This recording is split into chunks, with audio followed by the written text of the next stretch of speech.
বাইরে সম্পর্ক করা ঠিক আম্মা? ঠিক বেঠি কি কইতেছে এগুলা? ঠিক বেঠি হিসাব করা তুমি আমি কে? পুরুষ মানুষেরটা খাইয়া পুরুষ মানুষের ঘরে থাইকা আবার ঠিক বেঠি হিসাব করতেছি। আচ্ছা আমার ক্যান্সার হয়েছিল কেন? আমি তো জানি যে যারা পাপ করে তাদের ক্যান্সার। তোমার মা কি পাপ করছিল গো? আম্মা আপনি এসব কি কইতাছেন?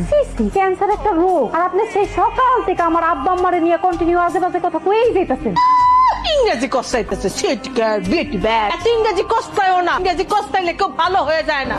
কি ব্যাপার, ঘুমাই পড়ছিল নাকি? না ঘুমাই নাই, এখন ঘুম পাইছে, ঘুমাবো। নতুন বউ এত ঘুমাইলে হইব? আমি তো ভালোবাসতে হইব না, আদর যত্ন করতে হইব না? তুমি কি শুধু আমার আদর করার জন্য বিয়ে করে এই বাড়িতে নিয়ে এসো? সারাটা দিন তুমি বাড়িতে থাকো, তোমার মার লগে একা আমি এই বাড়িতে থাকি, তার সব কথা হইছে বেসায়, কি কয় না কয় আমি কিছুই বুঝি না। সারাটা দিন পর তুমি বাসায় আমার লগে ঠিক মতো একটু কথা না কয় বন্ধুকে লগে আড্ডা দিয়ে রাখতে 12টা বাজে বাড়িতে এসো। তুমি কি জানো এখন পর্যন্ত তোমার জন্য আমি না খায় বয়ে রয়েছি? এই তোমার আমি বলি নাই যে আমার আসতে দেরি হইব? তুমি খাও নাই কেন? তোমার আমি খাইতে বারণ করছি? তুমি বারণ করো না, তোমার মায় বারণ করে গেছে। শোনো, কথায় কথায় মায়ের দোষ দিবা না। নিজে খাও নাই, মায়ের দোষ দিচ্ছ। এখন খাইলো আর একটা কথা, একা একা চলতে শিখো। আমার ক্ষুধা না, ঘুম পাইছে, ঘুমাবো। না খাইলে না খাও, না আসো কাছে আসো। আমি এখনই আইতাছি, আপনার আব্বার একটু হাসপাতালে নিয়ে আসেন। আমি আমার জামাইরে নিয়ে আইতাছি। আব্বা অনেক অসুস্থ, জয় ভাইটা ফোন দিছিল, চলো না আমার আব্বার কাছে নিয়ে চলো। বোমা এসব তুমি কি কথা কইতেছ? আমার বাপ কি মরে গেছে? এরকম অসুখ বিসুখ তো কত লোকেরই হয়, তাই বলে কি কথায় কথায় শ্বশুর বাড়ি থেকে তোমার চলে যেতে হইব নাকি?